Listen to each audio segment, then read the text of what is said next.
સંદેશ news bulletin સાથે હું છું ઉત્સવ ભોગાયતા। મહત્વના સમાચારો તરફ નજર કરીએ તો સૌથી પહેલા વાત કરવી છે ખ્યાતિકાંડ વિશેની। જી હા, ખ્યાતિકાંડ મુદ્દે સૌથી મોટા સમાચાર સામે આવ્યા છે। પોલીસે 5 ફરાર આરોપીઓને ઝડપી પાડ્યા છે। ફરાર આરોપીઓને પકડી પાડવામાં આવ્યા છે, જેમાં પોલીસને મોટી સફળતા મળી છે। જી હા, ખ્યાતિ હોસ્પિટલના સીઈઓ ચિરાગ રાજપૂત, સીઈઓ રાહુલ જૈન, મિલિંદ પટેલની ધરપકડ કરાઈ છે। સાથે જ પ્રતીક ભટ્ટ, पंकिल पटेल सहित कुल 5 ની ધરપકડ કરાઈ છે। અલગ અલગ ટીમો બનાવી ઓપરેશન પાર પાડવામાં આવ્યું, જ્યારે આણંદ આસપાસ ફાર્મ હાઉસમાં હોવાની માહિતી મળી હતી।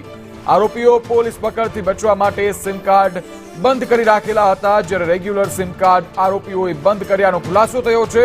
કોન્ટેક્ટમાં રહેલા લોકોએ નવા સિમ કાર્ડ ખરીદ્યા હતા। નવા સિમ કાર્ડને લિંક મળતા ક્રાઇમ બ્રાન્ચે ઝડપી પાડ્યા। જોકે હજુ પણ કાર્તિક પટેલ પોલીસ પકડથી દૂર છે। સંજય પટોલિયા, રાજશ્રી કોઠારી પણ પોલીસ પકડથી દૂર છે। તો ખ્યાતિકાંડમાં 5 આરોપીઓની ધરપકડ કરવામાં આવી છે। પોલીસને સફળતા મળી છે, જેમાં હવે જે મુખ્ય માલિક છે તે પોલીસ પકડથી દૂર છે, જ્યારે ચિરાગ રાજપૂત, રાહુલ જૈન સકંજામાં આવી ચૂક્યા છે। ફરાર આરોપીઓને હાલ પકડી પાડવામાં આવ્યા છે, જેમાં ચિરાગ રાજપૂત અને અન્ય તેના સાગરીતોની અલગ અલગ ટીમો બનાવી ઓપરેશન કરી અને ઝડપી પાડવામાં આવ્યા છે। ક્રાઇમ બ્રાન્ચને આ સફળતા મળી છે। કાંડમાં સંડોવાયેલા આરોપીઓને ઝડપી પાડવામાં આવ્યા છે, ત્યારે ચિરાગ રાજપૂત સહિતના આરોપીઓને ઝડપી પાડવામાં સફળતા મળી છે। સીઈઓ રાહુલ જૈન, મિલિંદ પટેલ, પ્રતીક ભટ્ટ, पंकिल पटेल सहित कुल 5 आरोपीओनी धरपकड़ करवामां आवी छे। વધુ માહિતી સાથે અમારા સંવાદદાતા પ્રતીક જોડાઈ ચૂક્યા છે। પ્રતીક, શું છે વધુ માહિતી? ઉત્સવ, ક્રાઇમ બ્રાન્ચને મોટી સફળતા મળી છે। ક્રાઇમ બ્રાન્ચે કુલ 5 આરોપીઓની આ સમગ્ર મામલે ધરપકડ કરી છે। 5 આરોપીઓની જો વાત કરવામાં આવે તો 5 આરોપીઓનો ગુનાહિત ઇતિહાસ રહ્યો છે। આ જે દર્દીઓ હોસ્પિટલમાં આવતા હતા તેમને છીડીને તેમની પાસેથી મસ્ત મોટું બિલ બનાવીને સરકારી યોજના માંથી નાણાં લેવા માટેનું, અને ખાસ તો જો વાત કરવામાં આવે ખ્યાતિ હોસ્પિટલની, ઉત્સવ, તો ખ્યાતિ હોસ્પિટલ 70% આવક છે તે ફક્ત ને ફક્ત પીએમજેવાય જેવી યોજના એટલે કે સરકારી યોજનામાંથી તેમને આવક થતી હતી, અને આ જ કારણથી આ જે હોસ્પિટલ છે તે હવે ચર્ચાનો વિષય બની છે। કારણ કે જે આરોપીઓ છે તે આરોપીઓ 70% આવક છે તે ફક્ત ને ફક્ત સરકારી યોજનામાંથી મેળવતા હતા। સાથે જ દર્દીઓ છે તે દર્દીઓને ડરાવી ધમકાવીને તેમના ઓપરેશન કરાવવામાં આવતા હતા, અને ત્યારબાદ આ આરોપીઓ છે તે દર્દીના ઓપરેશન થયા બાદ સરકારી યોજનાના નામે નાણાં મેળવતા હતા। સાથે જ આજે આ 5 આરોપીઓ ઝડપાયા છે। ઉત્સવ, તે 5 આરોપીઓ પોલીસને ગુમરાહ કરવા માટે છેલ્લા કેટલાય દિવસથી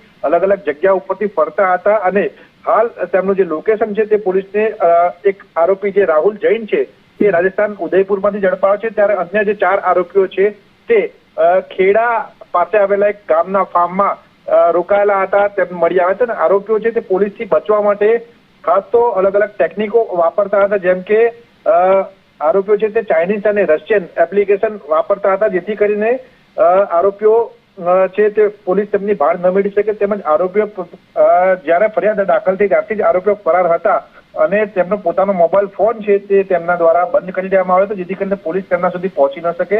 તેમજ સાદો ફોન તેઓ વાપરતા હતા, તેમજ ફક્ત ને ફક્ત વાઈફાઈ થી જ તેઓ એકબીજાના કોન્ટેક્ટમાં રહેતા હતા, જેથી કરીને પોલીસ આ આરોપીઓ સુધી પહોંચી ન શકે, તેમને પકડી ન શકે। પરંતુ ક્રાઇમ બ્રાન્ચની ટીમ દ્વારા સતત 10 જેટલી ટીમો અલગ અલગ બનાવવામાં આવી હતી સમગ્ર મામલે, અને આરોપીઓ છે સુધી પકડી તેમને ઝડપી પાડવામાં સફળતા મળી છે। જી પ્રતીક, જોડાયેલા રહેજો। તો સીઈઓ ચિરાગ રાજપૂત, રાહુલ જૈન સકંજામાં આવ્યા છે,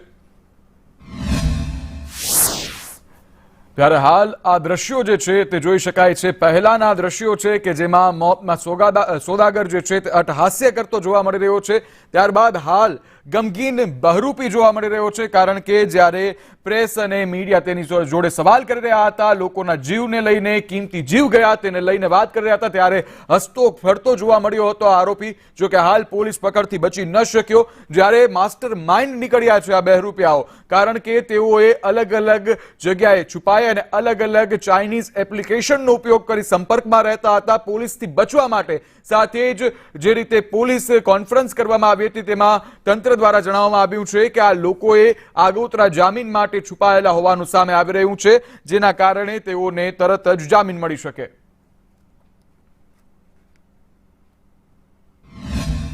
ये लोग नॉर्मल फ़ोन पे यानी कि नॉर्मल कॉल पे बात नहीं कर रहे थे। ये चाइनीज़ और रशियन ऐप के थ्रू बात कर रहे थे। लोग अपना मोबाइल में इनका सिम कार्ड भी नहीं था और ये डोंगल और वाईफाई की मदद से बात कर रहे थे। इसीलिए हमारी टीम को थोड़ा टाइम लगा, पर ये बहुत मुश्किल था कि इसको ट्रैक करना।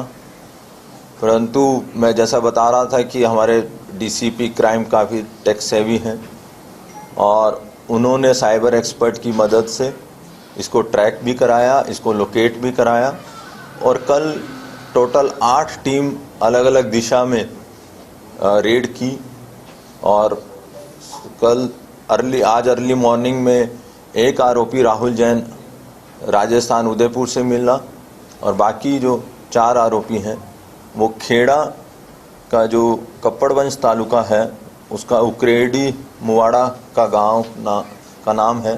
उसमें एक ये जो राजपूत है चिराग राजपूत, उसका दोस्त प्रतीक कांतिलाल पटेल का फार्म हाउस में ये लोग छुपे हुए थे। टोटल कल से और पहले एक मिला के टोटल 6 आरोपी क्राइम ब्रांच ने पकड़े हैं। ત્યારે આ 5 આરોપીઓ પોલીસ પકડમાં આવ્યા છે। ત્યારે ખ્યાતિ હોસ્પિટલની તપાસને લઈ મનીષ દોશીના પ્રહાર પણ સામે આવ્યા છે। તેઓએ કોંગ્રેસ પ્રવક્તા મનીષ દોશીએ પોલીસ પર પ્રહાર કર્યા છે। કહ્યું સમગ્ર તપાસમાં પોલીસની ઢીલી નીતિ જોવા મળી છે। ખ્યાતિ હોસ્પિટલની તપાસમાં આટલો વિલંબ કેમ થયો, સાથે જ અચાનક ચિરાગ રાજપૂતને કોણે સેફ પેસેજ આપ્યું? રાજ્ય સરકારના પ્રવક્તા મંત્રી પણ મૌન છે। ત્યારે ખ્યાતિ હોસ્પિટલ મુદ્દે, પોલીસ તપાસ મુદ્દે કોંગ્રેસ પ્રવક્તા ડોક્ટર મનીષ દોશીએ સવાલ ઉઠાવ્યા છે। ખ્યાતિ હોસ્પિટલના સીઈઓ 3 દિવસ સુધી બધી પ્રકારની વાતચીત કરે, પોલીસની હાજરીમાં મીડિયા માધ્યમો સાથે વર્તન કરે, ગમે તેમ ફરે અને અચાનક સેફ પેસેજની જેમ ગાયબ થઈ ગયા। અને આજે ક્રાઇમ બ્રાન્ચમાં કહેવામાં આવે છે ધરપકડ કરી કે એ હાજર થયા, એ તપાસનો વિષય છે। પણ મૂળભૂત રીતે આટલા બધા દિવસ સુધી એ સીઓ ને કોણે જવા દીધા, કોણે આ ફરમાવવાની વ્યવસ્થા કરવાની, ગોઠવણ કરવાની સમય આપ્યો? એ ક્યાં પોલીસ અધિકારી અને ક્યાં ઉચ્ચ નેતાની સાથે મેરા પીપળામાં આખો ખેલ ચાલી રહ્યો છે?